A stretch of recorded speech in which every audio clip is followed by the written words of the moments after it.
Paz.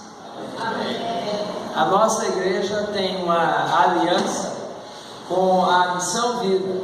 Missão Vida é a primeira e a maior missão que trabalha com recuperação de mendigos no Brasil. Ela já está hoje em 10 estados brasileiros. E esse final de semana teve um congresso chamado Congresso de Missão e Adoração. Aliás, de Adoração e Ação. E eu estive lá, nossa igreja contribui com a Missão Vida todos os meses, uma pequena oferta, e essa relação nossa já se estende há muitos anos. Eu estive lá, sendo um dos preletores no Congresso da Missão Vida. Tínhamos lá 420 pessoas. 420 pessoas. Dessas 420, a maioria eram de mendigos que estão no processo de recuperação. Então, os irmãos, se lembrando da Missão Vida, estejam em oração. E se você tiver contato com um mendigo, tente fazer uma motivação, motivá-lo a ir para a Missão Vida. É o melhor lugar que Deus tem levantado para a recuperação de mendigos. São muitos milagres, muito poder. E eu sempre digo assim, que lá na Missão Vida a gente não só ouve o Evangelho, mas a gente vê o Evangelho, porque cada pessoa daquela que está lá tem sinais vivos da libertação promovida por Deus.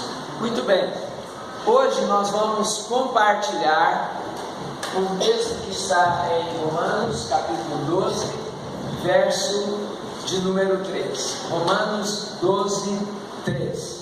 Você pode vir aqui comigo no slide ou pode ler aí na sua Bíblia, vai abrir, quem tiver a Bíblia melhor ainda. Romanos capítulo 12, verso de número 3.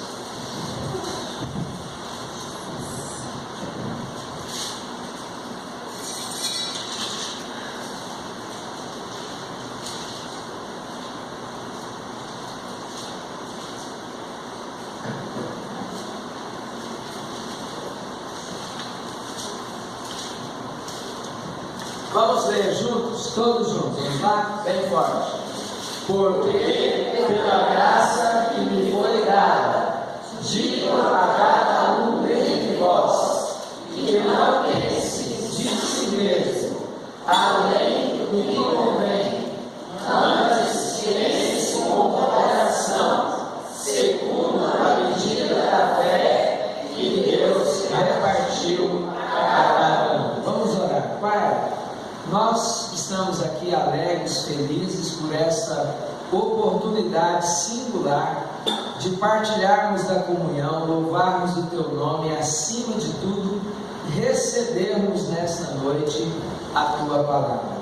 Senhor, permita mesmo que haja agora uma revelação, uma manifestação do Teu querer, da Tua vontade, do Teu desígnio, do Teu plano sobre nossas vidas, na medida em que vamos estudando este versículo. Fala, Senhor, ao nosso coração, para a Tua honra, para a Tua glória e para a nossa edificação. Nós assim pedimos em nome de Jesus. Amém. Muito bem. Meu nome é Jair. É um prazer. Você sabe o que significa Jair?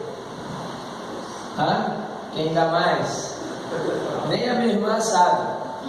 Jair significa aquele que brilha. Já pensou? Então o seu Joãozinho e a dona Dalica, lá em 1957, estavam muito certos com o nome, porque passou algum tempo, literalmente eu me tornei aquele que brilha, né? E você sabe do que eu estou falando. E esse brilho me incomodou demais, porque ele apareceu quando eu tinha só 15 anos, né? Arthur, você tem quantos anos? 15, pronto, ó, na idade do Arthur, o brilho começou a aparecer, ou seja, se você não entendeu ainda, meu cabelo começou a cair. Você imagina, né? O Arthur aí, bonitão, as meninas tudo olhando para ele e tal, e o cabelo dele caindo. Imagina como é que fica a cabeça de um adolescente. Era o meu caso. E eu fiz de tudo para que o meu cabelo não caísse, né? Alguns amigos falaram assim, não, você é muito relaxado, seu cabelo caía, você não pegava, tinha que pegar, né? Eu usei remédio, tinha um tal, esse veio do exterior, shampoo Politar, foi uma maravilha, foi um resultado assim, tremendo, vocês estão vendo o resultado. Tudo quanto é remédio que existia, lá ia eu para passar esse remédio. Não tinha uns milagrosos que tem hoje, né, como o meu irmão, que é cabeleireiro, usa um desses milagrosos e ainda salvou alguma coisa, né? Não muito, mas salvou. Mas naquela época não tinha. Aí eu não penteava mais o cabelo. Renato, desculpa, eu não estou falando de você não, viu? Eu estou falando de mim mesmo.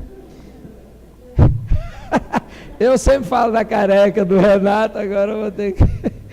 Ai, eu não consigo ficar sem falar do Renato. Onde que eu estava mesmo? Ah, então, eu não penteava cabelo, eu esparramava o cabelo, né?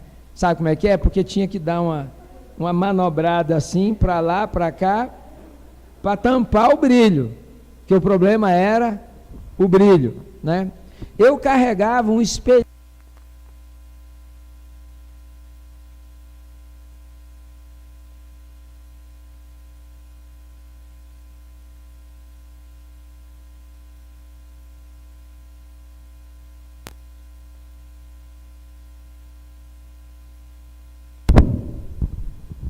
Ok. Eu carregava um espelhinho, desse tamanhozinho assim, colocava num bolso da calça desse jeito. Onde eu chegava, eu corria no banheiro, punha o espelhinho lá assim, naquela pressão do vaso, e ia dar uma ajeitada no cabelo, porque o vento desmanchava tudo, né? Você imagina alguém que esparrama o cabelo e vem o vento. Que coisa terrível, né? Um sofrimento, uma angústia, uma tristeza danada. Acredite se quiser. Eu usava tamanco mesmo, né? Olha aí, ó, ela lembra. Bolsa a tiracolo, naquela época era comum. Sabe aquelas bolsas de mulher grandona? Tamanco e bolsa. Aí o que eu fazia? Para preservar o cabelo e não deixar transparecer o meu brilho, o que eu fazia? Eu esparramava o cabelo, pegava aquela redinha de laranja, você sabe, acho que ainda tem hoje, né? Coloca as laranjas na redinha, eu tirava aquela redinha, punha a redinha na cabeça, né? E saía assim, beleza, imagina que coisa maravilhosa. Tamanco, bolsa e uma redinha de laranja na cabeça. Bom, e foi passando o tempo, né?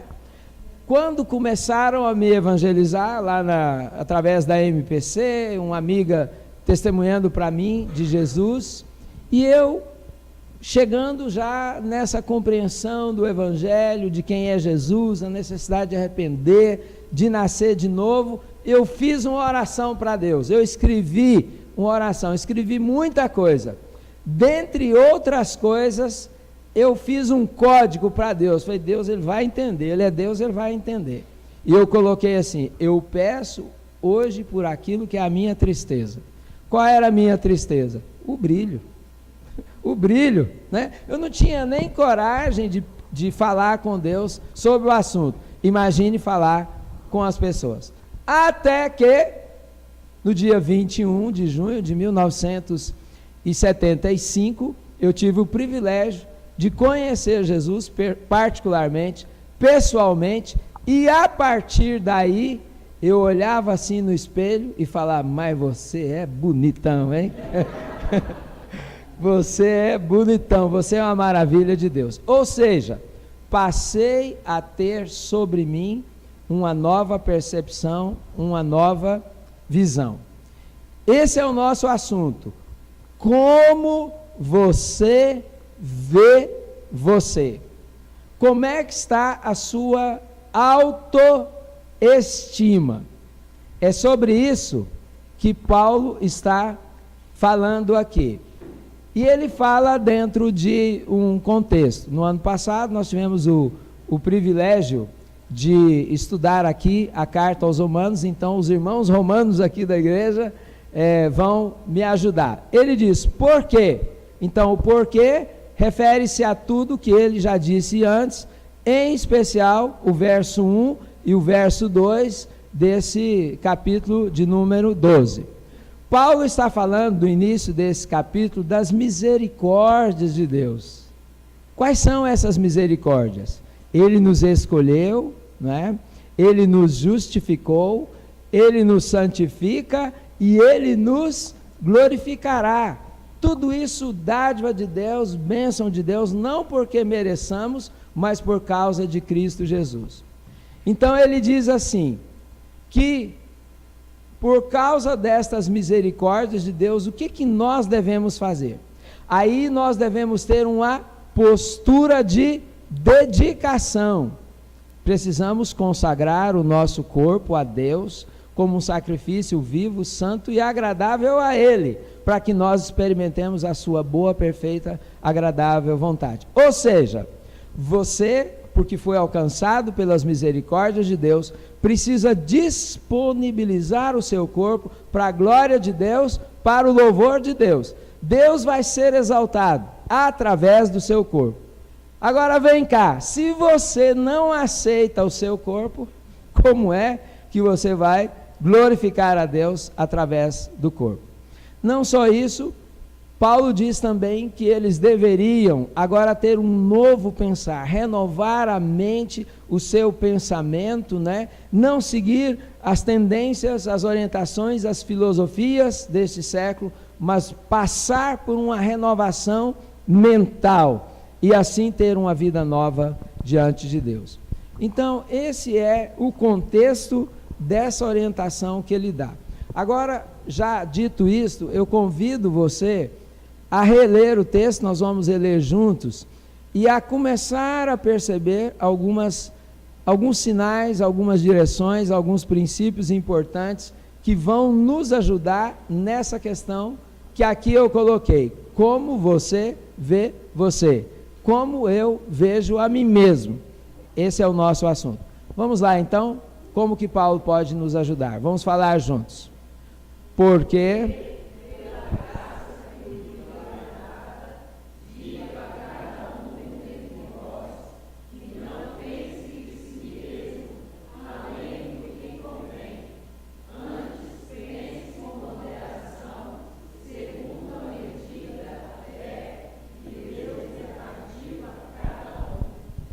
amém.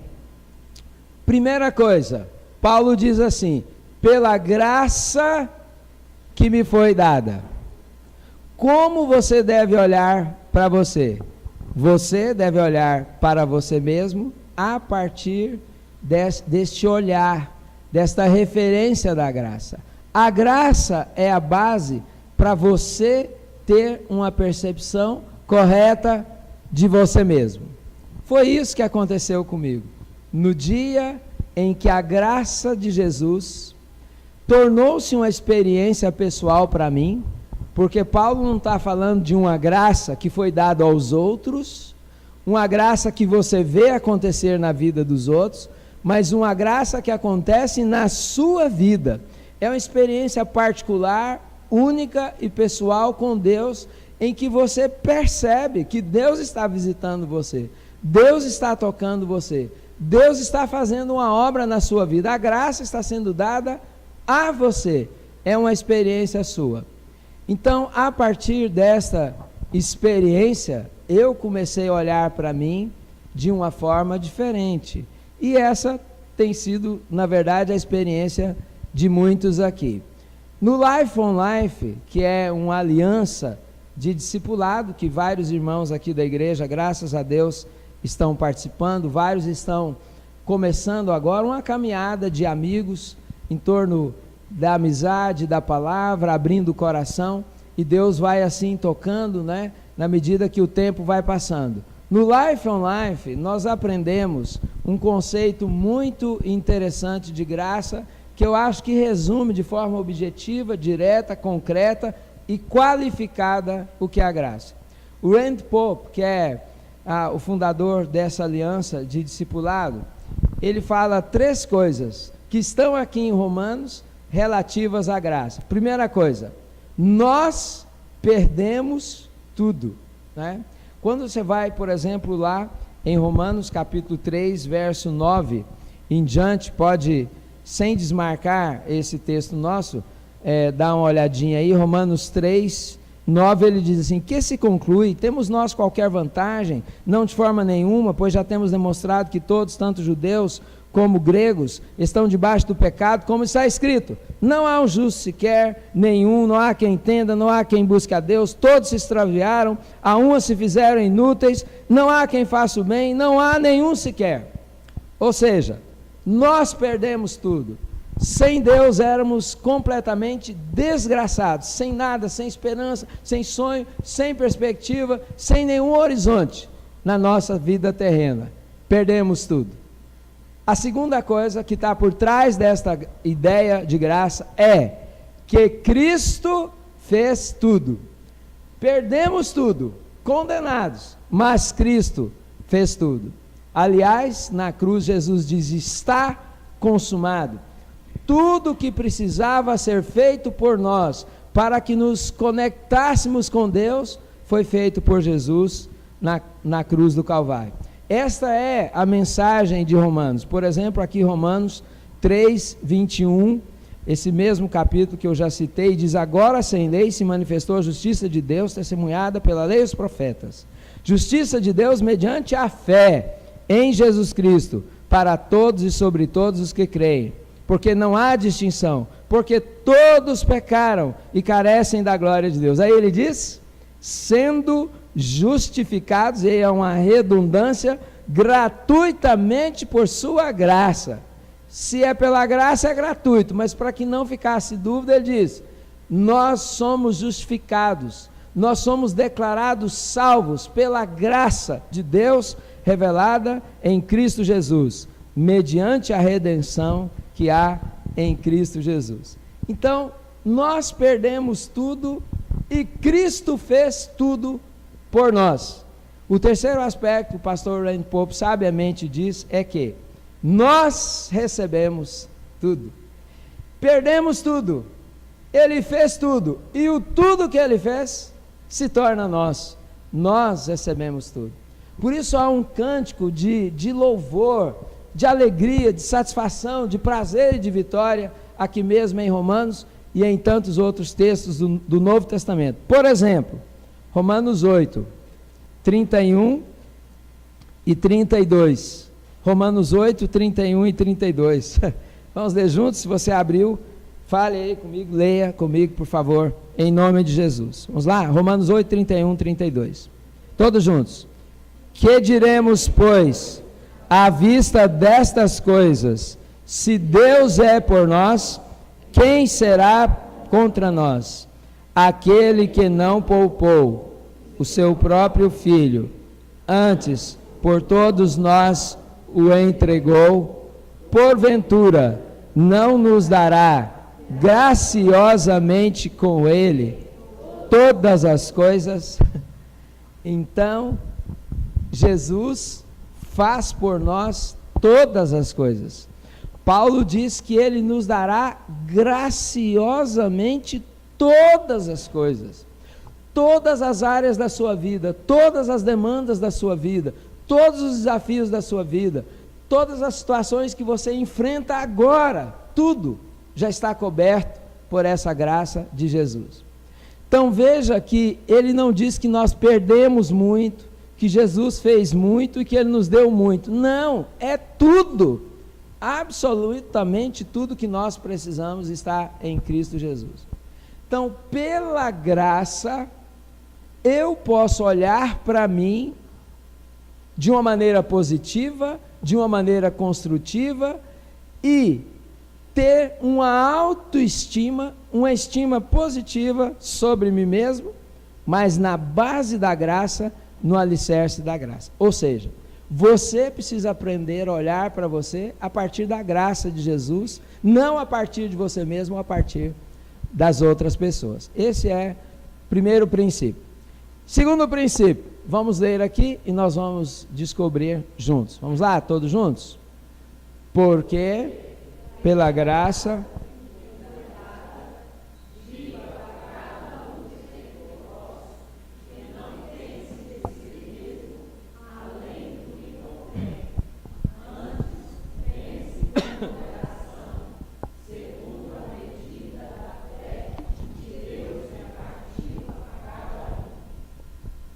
digo, vou criar uma expressão aqui que não existe, horrorosa.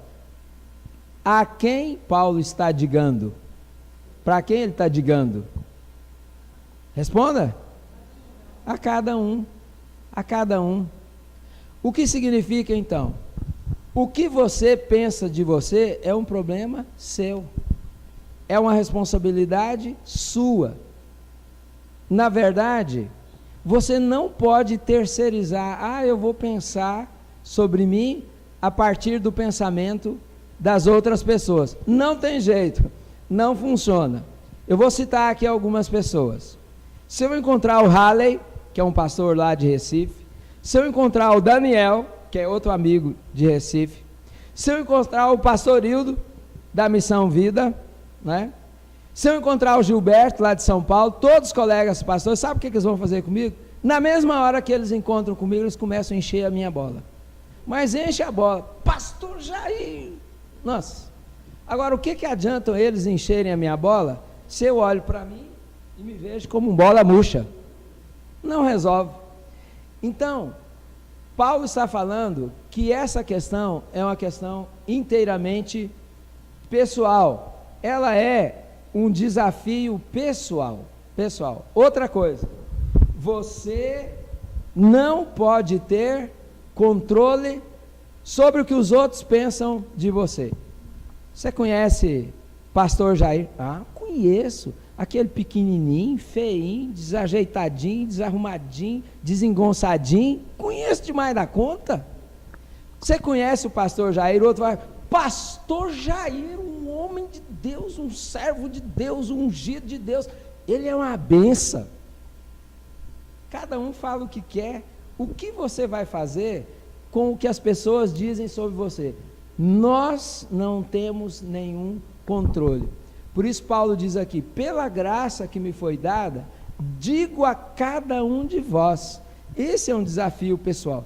Não adianta fechar o olho, fazer de conta que não está acontecendo nada, que não é com você. Você precisa ser uma pessoa bem resolvida em relação a você mesmo. Como você vê você. Essa é uma questão da existência, que só vai terminar quando nós não existirmos mais. Então, é uma questão muito importante. Então, é um desafio pessoal. Aí vem Paulo, então nós vamos avançando no raciocínio dele, que na verdade é uma visão de Deus, porque ele escreveu inspirado por Deus, e chegamos a uma questão muito interessante aqui. Vamos falar juntos, todos juntos? Porque pela graça que me foi dada, digo a cada um dentre vós, que não pense de si mesmo, além do que convém, antes pense com moderação, segundo a medida da fé que Deus repartiu a cada um. Muito bem. O que Paulo está falando? Ele diz que nós não podemos pensar, de que maneira? De que maneira? Além do que convém. O que é isso? Qual é o princípio? Paulo está dizendo que nós precisamos, nessa questão sobre a autoestima, nós precisamos confrontar radicalmente, duramente, toda e qualquer manifestação de orgulho. Vamos pensar assim, primeiro numa dimensão, creio eu, do orgulho explícito, né? Aquele orgulho que é declarado, um orgulho que está presente no coração humano desde o jardim do Éden, desde a queda. A história humana é uma história do orgulho humano. Vamos pegar um momento do Velho Testamento, Gênesis 11, quando fala a respeito da criação de uma cidade, a fundação de uma cidade chamada Babel. Vamos fazer uma cidade, vamos construir uma grande torre na cidade. Os homens têm mania de torre, né? Eu conheci o World Trade Center, o velho World Trade Center, lá em Nova York. O Osama Bin Laden foi lá e derrubou. O que eles fizeram? Fizeram outra torre, porque os homens gostam de torre. E lá atrás, né, eles disseram assim: vamos fazer uma torre para que nós cheguemos até o céu. Ora o orgulho, o homem partindo do pressuposto que ele pode sozinho, por suas realizações, chegar ao céu. Isso é religiosidade. Eu vou ter uma religião para chegar a Deus, como se pela religião pudesse chegar a Deus. Orgulho. Façamos uma torre para que ela chegue até os céus, e aí eles dizem assim: e para que o nosso nome seja famoso em toda a terra. Não é uma maravilha ser famoso, né? Você ser conhecido, ser amado, ser reconhecido, vão te jogar confetes, vão te jogar serpentina. O coração humano gosta disso, né? Eu estava pensando nessa história e eu me lembrei daquela música. Eu fui lá, né, do nosso irmão Roberto Carlos, né? A minha esposa não está aqui hoje, mas quem sabe lá estava eu, né, ali me unindo ao Roberto Carlos e cantando para ela assim: o cara que pensa em você toda hora, que conta os segundos se você demora, que está a todo tempo querendo te ver, porque já não sabe ficar sem você, e no meio da noite te chama para dizer que te ama. Esse cara sou eu, né? Aí a Mariângela vai falar assim: esse cara não é você, porque eu não sou esse cara. Eu posso até vender uma imagem de ser, mas eu não sou. Ela me conhece e sabe que eu não sou esse cara, esse maridão, aquele lá de trás, né, de 32 anos atrás, que se apresentava como um brilhante príncipe. Puxa, esse príncipe, logo ela descobriu que o príncipe não existia. E a princesa que ela era também não, porque todos nós temos as nossas fragilidades. E no relacionamento conjugal é que a gente se torna conhecido. Vocês não me conhecem nada. Quem me conhece é a minha mulher, né? Eu gosto de brincar, às vezes, algum ouvir assim: pastor, o senhor está bom, né? Assim, querendo dizer que eu estou bem fisicamente. Aí eu falo assim, com todo respeito: é porque você nunca me viu pelado, porque se você me ver pelado, você vai ver que eu não estou tão bom assim não, né? Ou seja, a gente dá uma camuflada, né? Todos nós temos essa semente de orgulho. A gente fica pensando além do que convém. A gente se acha, né? As crianças hoje, pouco tempo saiu uma reportagem na revista Época, a geração se acha, menininho pequenininho, enfrentando o pai, botando o dedo, dando ordem, todo mundo se acha, já nasce se achando, e nós não somos nada. Paulo diz: ninguém pense além do que convém, né? A gente critica o Lula, mas tem muita gente igual ao Lula, né? O Lula disse assim: olha, pode ser que exista alguém tão honesto quanto eu, mas mais honesto que eu não existe. Isso não existe mesmo. Está cheio de Lula espalhado aí pelo Brasil afora. Gente que pensa além do que convém. Se você pensa sobre você além do que convém, você está tendo sobre você uma imagem falsa. E isso não faz sentido nenhum para a sua vida. Então eu chamo isso do orgulho explícito, mas também há o orgulho implícito, o orgulho escondido, que você faz um ar, um falar, um jeito, um andar, uma roupa, um estilo de humildade. É um santo, uma santa de Deus, humildezinho, humilde. Mas por trás desta humildade, na verdade, é uma falsa humildade, há um orgulho escondido. Então, quando às vezes você não está pensando além do que convém, então você não se acha. Mas quando você pensa aquém do que convém, avalie o seu coração, porque de repente pode estar dentro do seu coração um orgulho também, que está escondido numa capa de humildade, mas também é orgulho. Eu já contei essa história aqui, e nós estamos, pastor da minha idade é expert em repetir histórias, né? Mas você faz de conta que nunca ouviu. Quando eu estava no seminário, eles me chamaram para fazer parte de um grupo musical, que esse grupo chamava Jovens de Cristo, e todos os anos eles agregavam novos alunos que iam chegando, porque o grupo não parava. Então tinha que ter uma renovação assim, natural. Quando eu cheguei no seminário lá em Campinas, São Paulo, e eles perceberam a minha história, aquele negócio, ia ser padre, não sei o que, acharam interessante, né? Me chamaram para o grupo. Lá estou eu, ensaiando no grupo, né? E todos os meses a gente saía uma vez por mês em uma igreja ali da região de Campinas, no estado de São Paulo.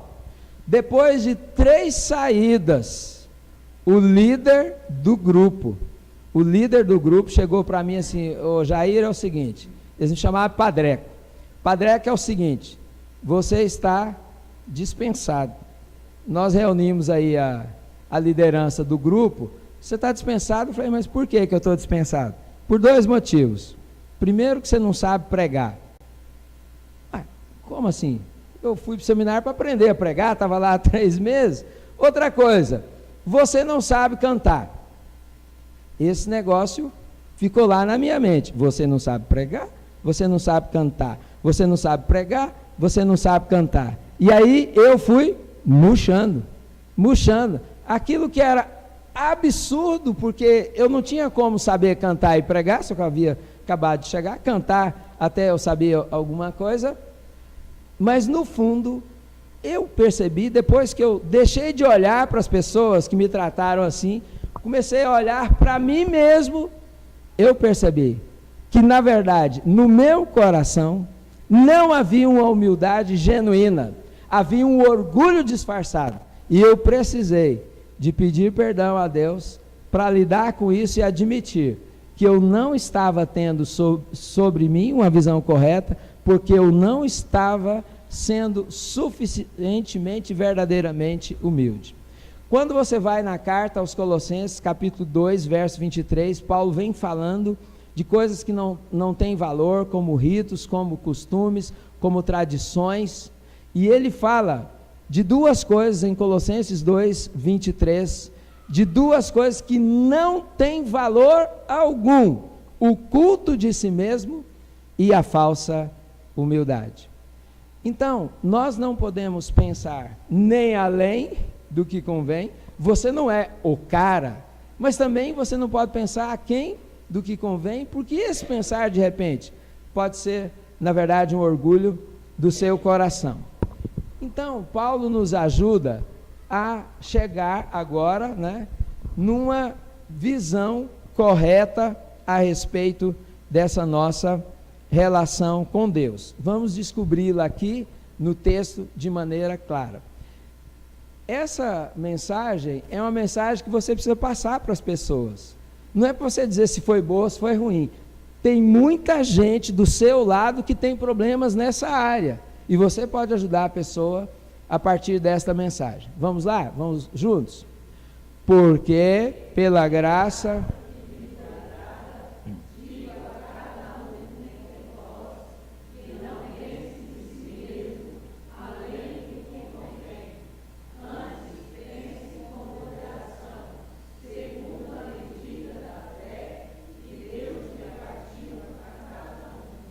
Muito bem. Então, Paulo termina dizendo que nós precisamos ter sobre nós a visão que Deus tem. Como você olha você? Você precisa olhar você como Deus te olha. É isso que ele está dizendo. com moderação, pense sobre você, com moderação, segundo a medida da fé que Deus repartiu a cada um. Vamos a esses termos, eles não estão aí por acaso. Primeiro, moderação. O que é moderação? Moderação aqui significa um equilíbrio entre o que você é e o que você pensa ser. Vou dizer de novo, um equilíbrio entre o que você é e o que você pensa ser. Precisa ter uma moderação, precisa ter uma correspondência. Você não pode ser aquilo que você não é, isso não faz sentido, isso vai te levar ao fracasso. Então, modere, faça um equilíbrio entre o que você é e aquilo que você pensa ser. Eu vou tirar um exemplo do futebol. E quando se fala em futebol, qual time a gente fala? Qual time a gente fala? Vila Nova, claro. Goiás também, né? Excepcionalmente o Goiás ganhou ontem. O treinador do Vila Nova chama Emerson Maria. Quando o Vila ganha, de vez em quando ele ganha, né? Aí ele fala assim, ó, não vamos ficar vangloriando, não vamos ficar achando que nós somos o melhor time do Brasil. Não somos. Na gíria do futebol, vamos colocar os pezinhos no chão aí. Aí quando o time perde, e perde várias vezes, né? Quando o time perde, aí ele diz assim, olha, não é terra arrasada, não é fim do mundo, não vem um terremoto, né? Não vem um furacão, o Vila não é o pior time do mundo. Quem é o Vila? Ele não é o melhor, mas também não é o pior. O que é isso? Estou usando o exemplo do futebol, num sentido coletivo, e que se aplica no sentido pessoal também, moderação. Você não é a melhor pessoa do mundo, nem é a pior. Você está aí, né? No lugar que Deus te colocou, com qualidades, com fragilidades, e você precisa ter essa moderação, esse equilíbrio ao olhar para você mesmo. Outra coisa que ele diz aí é que essa moderação, então pensar com moderação, segundo qual medida? Segundo a medida da fé. Pensa bem, a medida da fé não é a medida da razão. Ainda que a fé se valha da razão, a fé não se baseia na razão. A medida da fé também é a medida do sentimento. Eu estou sentindo mal, né? Eu não sou ninguém me ama, ninguém me quer, ninguém dá bola para mim, e você vai abaixando. Sentimento ruim. Medida da fé não é a medida do sentimento, nem a medida da razão. O que é a medida da fé? A medida da fé, ela se estabelece a partir da palavra de Deus, das promessas de Deus. Vou contar aqui uma historinha. Uma adolescentezinha, menininha, falaram para ela assim, agora você vai ficar grávida. Pronto! Mas como é que vai ser esse negócio? Eu nem homem tenho, não tenho relacionamento comigo, como é que eu vou ficar grávida? Já era um problema. Segundo problema, disseram para ela assim, você vai ficar grávida por obra do Espírito Santo. Meu Deus, piorou. Desde quando o Espírito Santo engravida alguém, né? Nunca ouvi falar nessa história. E aquela adolescentezinha convivendo com esses desafios, com essas questões tão loucas que ela não conhecia, aí a pessoa diz para ela, olha, presta atenção, dá uma olhada aí à volta, a sua parenta, ela já velhinha, 100 anos de idade, engravidou, pelo poder de Deus. Sabe por que ela engravidou? Porque para Deus não haverá impossíveis em todas as suas promessas. Então, medida da fé é você basear a sua fé não no que você sente ou no que você pensa, no que você acha, no seu achismo, mas na promessa de Deus. Pense com equilíbrio, segundo a promessa de Deus, porque Deus é quem criou você, Deus é quem sabe quem é você, Deus é quem determinou o propósito para a sua vida. Então você não pode, em hipótese alguma, olhar para você com o seu olhar, com o olhar dos outros, com o olhar do mundo, apenas com o olhar de Deus, que é a medida da fé. E aí ele termina dizendo, é importante que a gente destaque isso também, segundo a medida da fé que Deus o quê? Repartiu a cada um. Repartiu a cada um. Oh, meus irmãos, que coisa maravilhosa, né? Se a gente tivesse um tempinho aqui para cada um falar o seu nome, né? E ao falar o nome, iríamos revelando as nossas identidades. E aí Deus olha para cada um e reparte com cada um o seu cuidado, a sua atenção, a sua direção, a sua sabedoria. O que Paulo está falando aqui? Paulo, irmãos, está falando que Deus nos dá um tratamento personalizado. O Jair, o Quadreco, o Jajá, o Tripa de mim, meus apelidos lá de trás, aquele que brilha, tinha um problema, e Deus repartiu com ele essa medida da fé, para que ele pudesse, pelo tratamento de Deus, pelo cuidado de Deus, pela direção de Deus, pelo carinho de Deus, pelo amor de Deus, ficar livre de preconceito e começar a olhar para si mesmo com alegria e poder olhar no espelho, mas você é bonitão, né? Você é uma maravilha de Deus, glória a Deus por você mesmo. Eu ali conversando com o meu espelho. Então Deus reparte, Deus ajuda você a olhar para você de uma maneira positiva, para a sua honra e para a sua glória. Por toda a Bíblia existe essa ideia, né, de uma fé que se manifesta no cotidiano. Paulo diz em Romanos aqui mesmo: o Evangelho é o poder de Deus para a salvação de todo aquele que crê. E ele diz assim: o justo viverá pela fé. Vamos falar juntos? O justo viverá pela fé. Você tem que pagar uma conta amanhã, não tem dinheiro. O justo viverá pela fé. Você está brigado com a sua mulher. O justo viverá pela fé. Você tem uma relação truncada com os seus filhos. O justo viverá pela fé. Você tem um desafio que você não sabe como resolver. O justo viverá pela fé. Então, ele está falando de uma fé repartida, uma fé que faz parte da experiência. E aqui eu vou pegar o Max Lucado. Já usei isso aqui outras vezes. Leia um livrinho chamado Você, do Max Lucado. Maravilhoso. Esse livro me ajudou demais. Se eu achava que eu era bonito, tá gravando aí? Quando eu li o Você, do Max Lucado, aí eu fiquei mais bonito ainda. O Max Lucado fala assim: você é único, você é especial, não há ninguém, absolutamente ninguém igual a você. A sua identidade, a sua digital é única.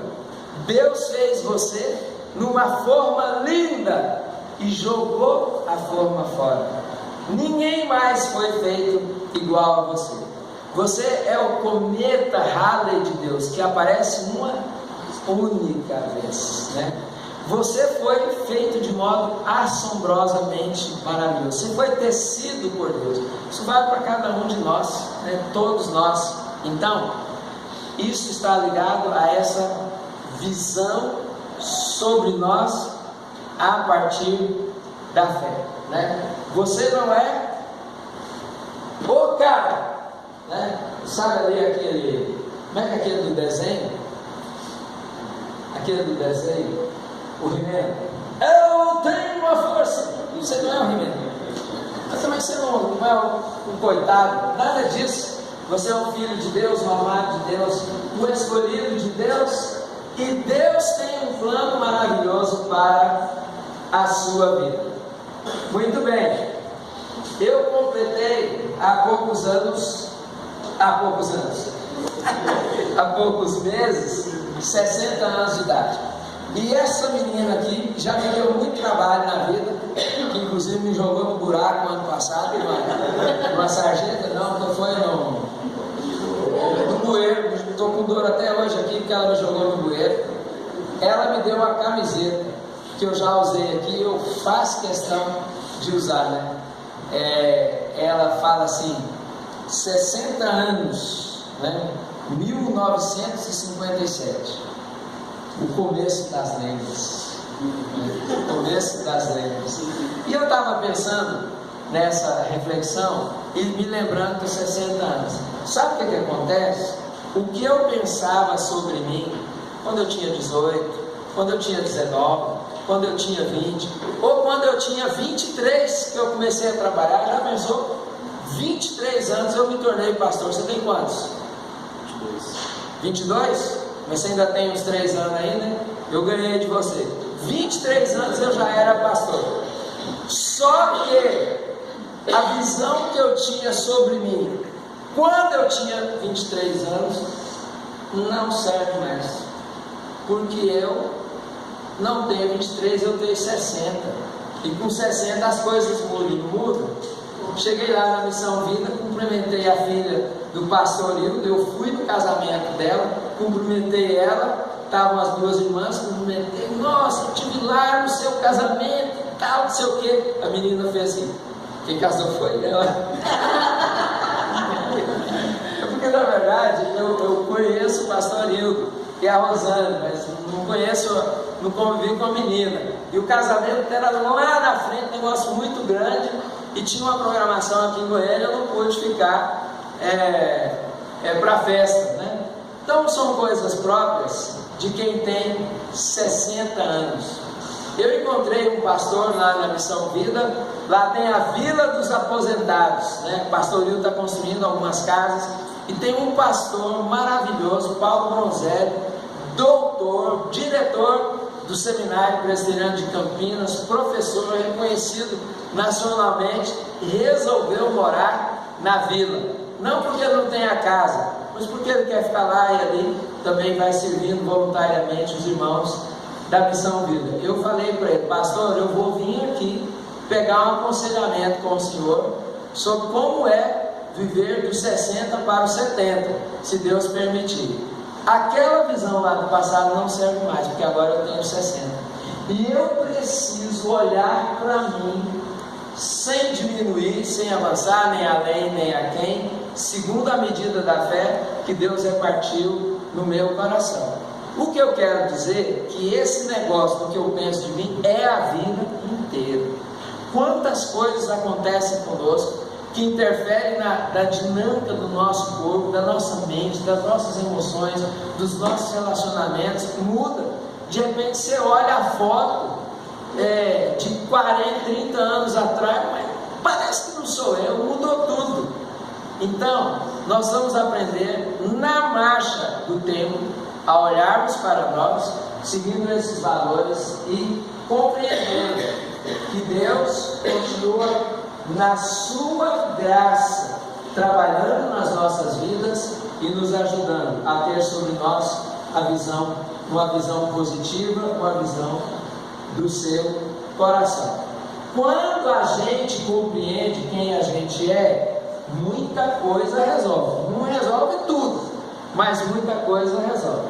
Tem gente que é complicada dessa, não sabe relacionar, tem uma dificuldade imensa de conviver com as pessoas e fica acusando, criticando todo mundo. Nem sempre, mas às vezes pode ser o problema está nela, porque ela não se aceita, não tem sobre si uma visão positiva, né? Não tem uma compreensão clara de quem ela é mesmo diante de Deus. Então, naquele slogan, né, tão conhecido, naquela expressão tão conhecida que nós usamos, pessoas certas, nos lugares certos, pelas razões certas.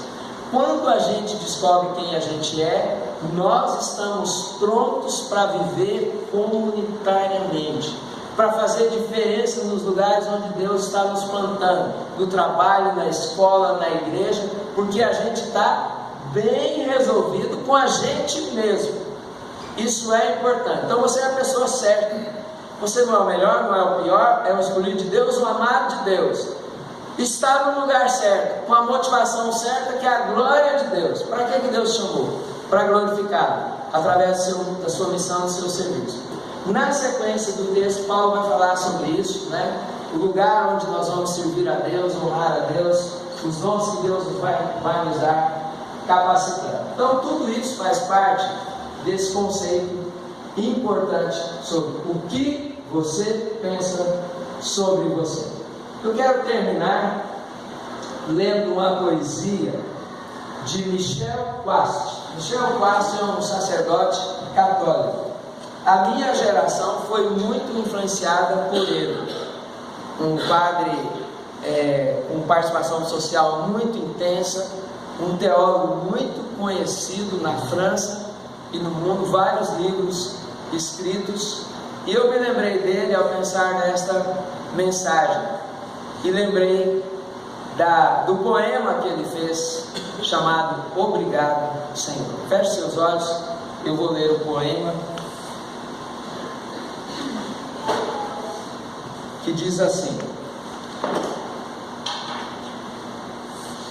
Obrigado, Senhor, pelos meus braços perfeitos, quando há tantos mutilados, pelos meus olhos perfeitos, quando há tantos sem luz, pela minha voz que canta, quando tantas emudeceram, pelas minhas mãos que trabalham, quando tantas mendigam.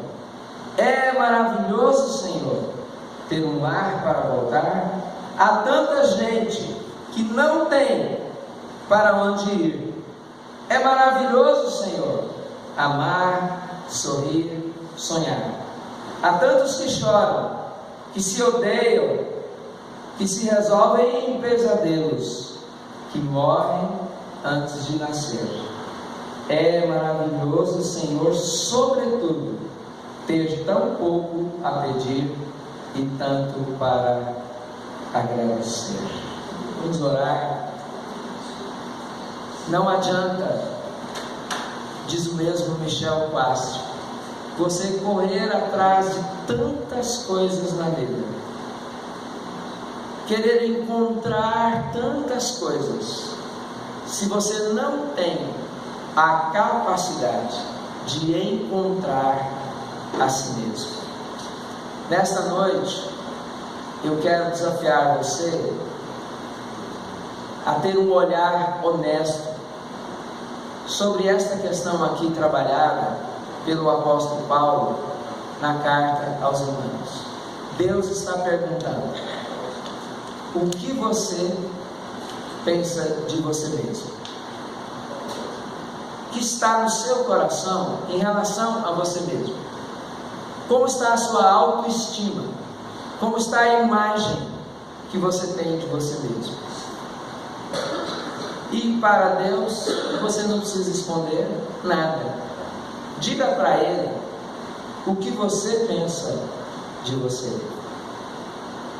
Mas também lembre-se que Deus está nesta noite dizendo a você: olha, eu, pela graça que eu te dou, te dei e te dará em Jesus, pela graça, eu quero ajudar você, levar você a ter sobre você mesmo uma visão, a mesma visão que eu tenho, segundo a medida da fé, com moderação, que eu estou repartindo com você, através da minha palavra. Eu vou te trazer aqui para o meu colo, para o meu abraço, para o meu aconchego, e vou ensinar você, filho e filha, a olhar para você de maneira positiva, para que você se sinta bem, alegre, feliz, para cima, livre de todo e qualquer preconceito ou sentimento negativo em relação a você mesmo. Isso não é balela, isso não é uma retórica de um sermão de domingo à noite, é realidade. O Senhor está aqui para trabalhar na sua vida e dar a você esta percepção positiva, maravilhosa de quem você é. Sim, você é feitura de Deus. Você foi criado por Deus em Cristo Jesus para boas obras. Você foi tecido lá no passado, no interior da sua mãe, do jeito que Deus quis. E Deus olha para você com um sorriso e chama você e quer usar você com suas habilidades, com o seu jeito de ser, com o seu estilo, com as suas características, com a sua história, com a sua cultura. Deus quer que você seja você. Ele não quer que você imite ninguém, nem quer que você viva um personagem. Ele quer te usar do jeito que você é. Você é maravilhoso e maravilhosa. Esse é o sentimento que Deus tem sobre você. E nesta noite eu quero te encorajar a colocar, caso você tenha, estas questões que talvez venham a perturbar você, sua mente, seu coração, o que está acontecendo na sua vida, colocar tudo isso no altar de Deus e crer que na graça de